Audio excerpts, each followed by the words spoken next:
आपण सध्या मुंबई महापालिकेच्या चर्चेवरनं थोडासा वेगळ्या विषयावरती जाऊया। राष्ट्रवादीच्या नेत्या खासदार सुप्रिया सुळे सुद्धा आपल्यासोबत आहेत। सुप्रियाताई, स्वागत आहे तुमचं या चर्चेमध्ये।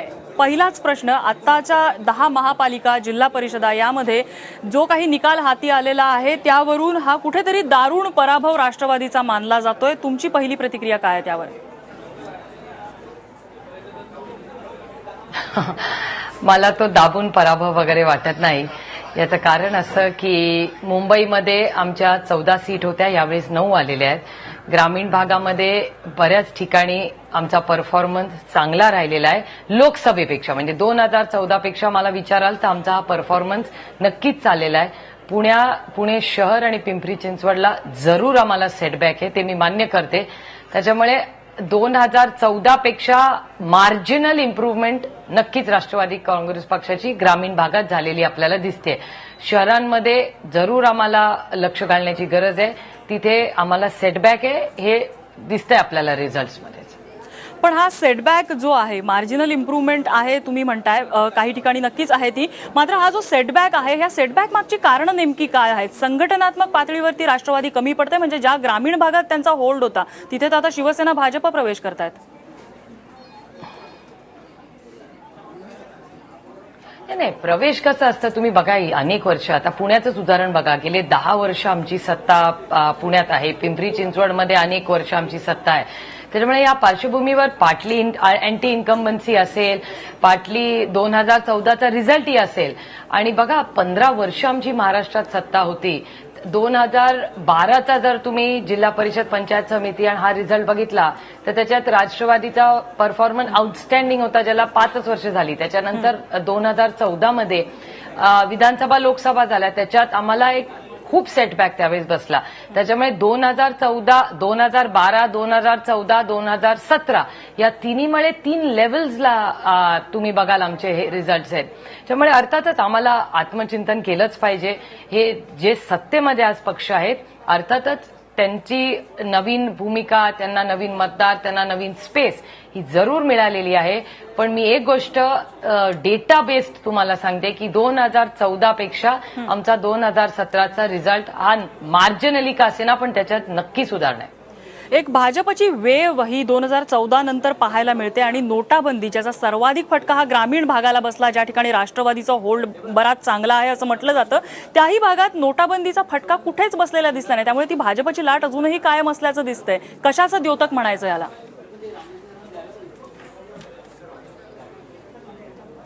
नाही, मला असं वाटतं त्यांचा एक अग्रेसिव्ह कॅम्पेन, त्यांनी केलेला मीडियावरचा खर्च असेल, मीडियामधली त्यांची व्हिजिबिलिटी असेल, आणि बरेच पक्ष फोडून त्यांनी जे आयात केलेले नवीन कार्यकर्ते त्यांच्या संघटनेतले आहेत त्यांची त्यांना अर्थातच मदत झाली आहे। त्याच्यामुळे त्यांचा इनकमिंग जे फ्री होतं त्याचा एक उपयोग, मीडियावरचं अग्रेसिव्ह कॅम्पेन, म्हणजे तुम्ही चॅनल बघा, कुठले बिलबोर्ड्स बघा, तुम्ही वर्तमानपत्र बघा, त्याच्यावरचं त्यांचा नो बजेट खर्च जो त्यांचा झालेला आहे, या सगळ्या गोष्टींचा मसल पॉवर, मनी पॉवर, ऍडव्हर्टायझिंग पॉवर आणि इनकमिंग पॉवर, त्याच्यामुळे या सगळ्याचं कॉम्बिनेशनचा नक्कीच त्यांना खूप उपयोग झालाय।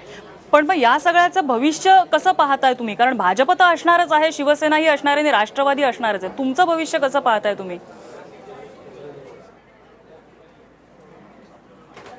नाही, मी हे बघा, एक इलेक्शन हरलो म्हणून काय हताश होणारी मी नाही। आमच्या पक्षामध्ये आमचे नेते जितके वर्ष विरोधात राहिले, कदाचित विरोधात जास्त वर्ष राहिले सत्तेपेक्षा, आणि पक्ष विचार, इलेक्शन हरलं म्हणून काय सगळं काय वाईट नसतं। आपण आत्मचिंतन करायचं असतं, इंट्रोस्पेक्ट करायचं, पुन्हा नवीन उमेदीने संघटना बांधू, त्याच्यात काय। 2 मुद्दे आहेत। एक म्हणजे तुम्ही आक्रमक राजकारण करण्यामध्ये यशस्वी ठरलात, आणि नंबर 2, मराठा मोर्चांच्या असंतोषाचा काही आपल्याला फटका बसला असं वाटतं का?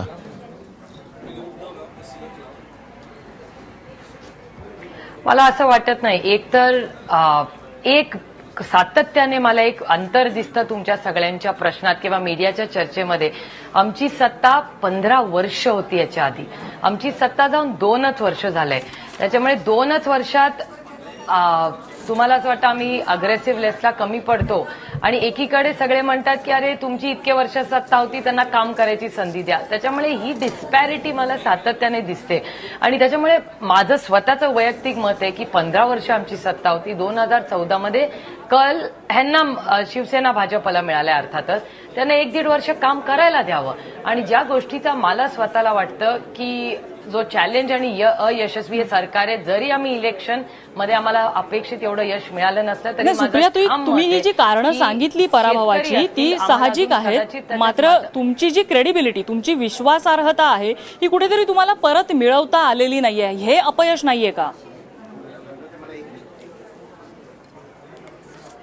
नाही, मी मान्यच करते आमचं अपयश आहे. जे आहे ते आहे, इलेक्शन हरलोय मान्य करतेच मी.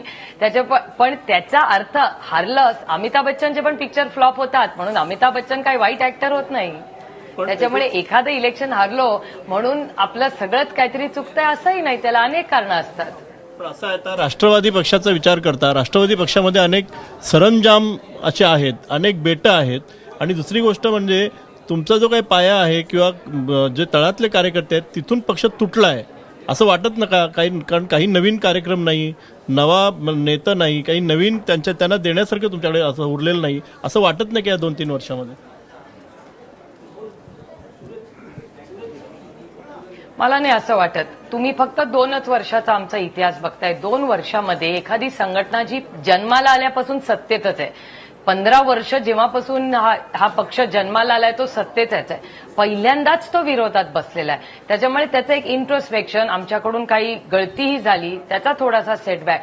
त्यामुळे पक्षाला आता डीप अनालिसिस करून, आत्मचिंतन करून, लोकांपर्यंत पुन्हा पुन्हा जाऊन काय आमचं चुकतंय याचा सगळा अभ्यास करून पक्ष पुन्हा आम्हाला त्याचा रिबिल्ड करण्यासाठी कष्ट करायचे आणि आमची तयारी आहे ते करायची.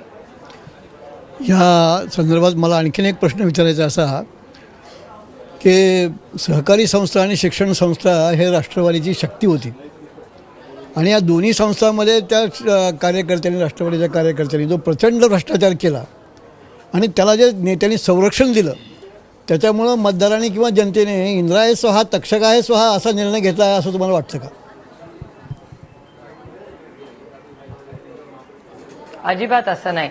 या सहकारी संस्था आणि ज्या शिक्षण संस्था आहेत तुम्ही म्हणू शकता, याच्यात भ्रष्टाचार जर होत असेल तर गेले 2.5 वर्ष माननीय नरेंद्र मोदींचं सरकार केंद्रातही महाराष्ट्रात आहे, त्यांनी सगळ्याच्या इन्क्वायरी कराव्या आणि माहिती काढावी. जर भ्रष्टाचार होत असेल तर त्यांना शिक्षा व्हावी आणि भ्रष्टाचार होत नसेल तर सहकार चळवळी आणि जे चांगल्या संस्था चालवतात त्यांची बदनामी करणं बंद करावं.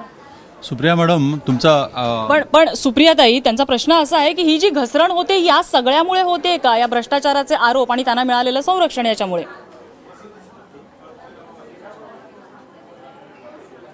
नाही, मला असं वाटत नाही. कारण का भ्रष्टाचारामुळे होऊच शकत नाही. कारण का तुम्ही जर बघता भाजप आणि शिवसेना एकत्र लढतायत, सगळ्यात जास्त भ्रष्टाचाराचे आरोप गेल्या 1 वर्ष म्हणजे 2 महिन्यामध्ये भाजप आणि शिवसेनेवर केलेत.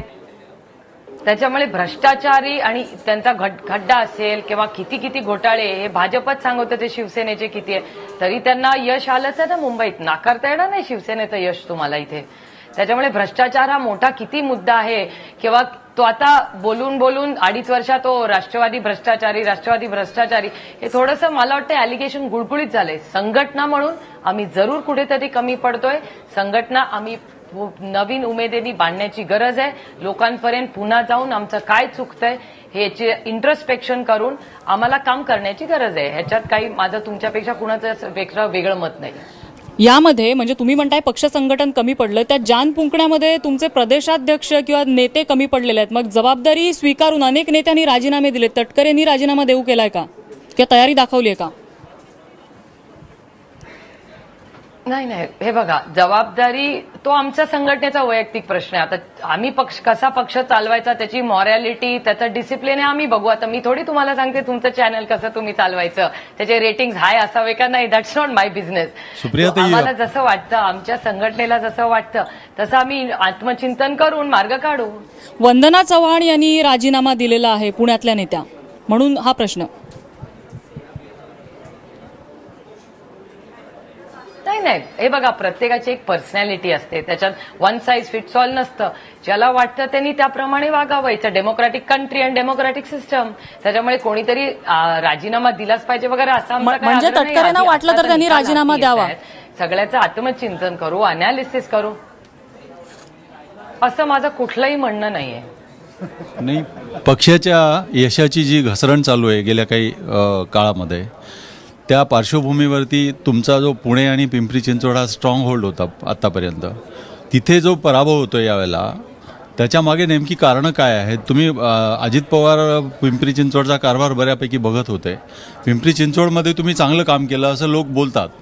पिंपरी तिथलं निगडी प्राधिकरण असेल किंवा पिंपरी चिंचवड महापालिकेच्या हद्दीमध्ये इतर ठिकाणी जी केलेली कामं आहेत त्याच्याबद्दल खूप चांगलं ऐकण्यात येतं. परंतु असं असूनही पिंपरी चिंचवडमध्ये तुमचा पराभव झाला आहे आणि पुण्यामध्ये तुम्ही कुठे कमी पडलात? पुण्यामध्ये एवढे वर्ष सत्ता असून पुण्यात मात्र तुम्ही तसा काही विकासाचा रथ तुमचा तिकडे सरकलेला दिसला नाही. याची कारणं काय होती नेमकी? एक तर विकास पुण्यात 100% झालाय. म्हणजे मुंबईचं जर तुम्ही कंपॅरिझन पुण्याबरोबर केलं तर पुण्याचं क्वालिटी ऑफ लाईफ आणि वॉर्ड वाईज पुण्याला जर तुम्ही अनालिसिस केलं तर खूप कामं झाली आहेत. म्हणजे विकास दांगट नावाचे माझ्या मतदारसंघातले सिंहगडचे कॉर्पोरेटर आहेत. अतिशय चांगलं काम त्यांनी मतदारसंघात केलंय, पण ते इलेक्शन हरले. त्याच्यामुळे आम्हालाही बघावं लागेल की आता अशा कॅन्डिडेट्स का हरले. एक तर पुण्या आणि पिंपरी चिंचवडमध्ये पाटली आमच्याकडून झालेली बंडखोरी किंवा आमच्याकडून झालेलं आउटगोईंग पिंपरी चिंचवडला, त्याच्यामुळे अर्थातच आमच्या विरोधात सगळे पक्ष लढले आणि कामं करूनही पिंपरी चिंचवड आम्ही हरलो. त्याच्यामुळे कामं करूनही एवढं चांगलं काम करून पिंपरी चिंचवड का हरलो याचं आत्मचिंतन आम्हाला करायलाच पाहिजे. एक. आणि दुसरं, पुण्यामध्ये एक तर आमचं कोअलिशन होतं आणि पुण्यामध्ये चांगली कामं झालेली आहेत. हा डेटा तुम्हाला दाखवतोय. म्हणजे नाट्यगृह असतील, हॉस्पिटल्स असतील, रस्ते असतील, नवीन उड्डाण पूल असतील, ह्याच्यात खूपसं काम ग्राउंड लेवलला पुणे शहरात 100% झालेलं आहे. सुप्रियाताई, जे मार्जिनल यश तुम्हाला शाळा असतील, म्हणजे पुण्याच्या शाळा कम्पेअर टू जे मार्जिनल यश तुम्हाला मिळालं त्याबद्दल तुमचं अभिनंदन. आणि तुम्ही जसं म्हणताय की जी हार तुमची झालेली आहे ज्या ठिकाणी, त्या ठिकाणी तुम्ही आत्मचिंतन करणार आहात, तुम्ही अत्यंत खिलाडूपणे ते स्वीकारता आहात. धन्यवाद. तुम्ही एबीपी माझाला ही प्रतिक्रिया दिली त्याबद्दल. सुप्रिया सुळे राष्ट्रवादीच्या नेत्या आणि खासदार होत्या आपल्याकडे. आणि आत्ताच आणखी एक मोठी बातमी हाती येते. अर्थातच राजकीय विश्वातनं नाशिक महापालिकेमध्ये भाजपला स्पष्ट बहुमत झालेलं आहे. स्पष्ट बहुमत नाशिकमध्ये मिळालेलं आहे. भाजप या ठिकाणी स्पष्ट बहुमत मिळवणार का? जर नाही मिळवलं तर किंगमेकर कोण बनणार? असे सगळे प्रश्न जे उपस्थित होते त्या प्रश्नांना आता पूर्णविराम मिळालेला आहे. भाजपला स्पष्ट बहुमत मिळालेलं आहे नाशिकमध्ये. चर्चा करायची आपल्याला, मात्र तत्पूर्वी एक छोटासा ब्रेक. लगेचच परत येतोय.